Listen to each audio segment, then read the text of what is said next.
আসসালামু আলাইকুম। সবাইকে স্বাগতম। আজকের ভিডিওতে আমরা জানব সিটি স্ক্যান কি, কেন করা হয়, কিভাবে করা হয়, কত সময় লাগে এবং এতে কোনো ঝুঁকি আছে কিনা। তাই ভিডিওটি শেষ পর্যন্ত দেখুন। সিটি স্ক্যান কি? সিটি স্ক্যান বা কম্পিউটেড টমোগ্রাফি স্ক্যান হল একটি আধুনিক চিকিৎসা পরীক্ষা। এতে এক্স-রে এবং কম্পিউটারের সাহায্যে শরীরের ভেতরের অঙ্গগুলোর বিস্তারিত ছবি তৈরি করা হয়। সাধারণ এক্স-রের তুলনায় এটি অনেক বেশি পরিষ্কার ও বিস্তারিত তথ্য দেয়া। কেন করা হয়?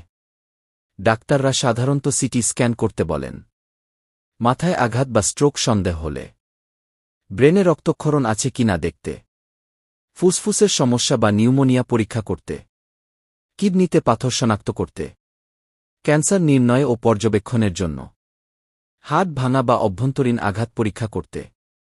কিভাবে করা হয়? পরীক্ষার সময় রোগী একটি টেবিলে শুয়ে থাকেন। টেবিলটি ধীরে ধীরে সিটি স্ক্যান মেশিনের মধ্যে যায়। মেশিনটি শরীরের চারপাশে ঘুরে ছবি তোলে। পুরো পরীক্ষায় সাধারণত ৫ থেকে ২০ মিনিট সময় লাগে। কিছু ক্ষেত্রে কন্ট্রাস্ট ডাই ব্যবহার করা হতে পারে যাতে ছবি আরও পরিষ্কার আসে। ঝুঁকি ও সতর্কতা। সিটি স্ক্যানে অল্প পরিমাণে রেডিয়েশন ব্যবহার করা হয়। তাই অপ্রয়োজনীয়ভাবে এই পরীক্ষা করা উচিত নয়। গর্ভবতী হলে অবশ্যই আগে চিকিৎসককে জানাতে হবে। কন্ট্রাস্ট ডাই ব্যবহারের আগে অ্যালার্জি বা কিডনির সমস্যার ইতিহাস থাকলে সেটিও জানানো জরুরি।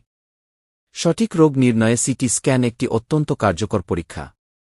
তবে এটি শুধুমাত্র চিকিৎসকের পরামর্শ অনুযায়ী করা উচিত।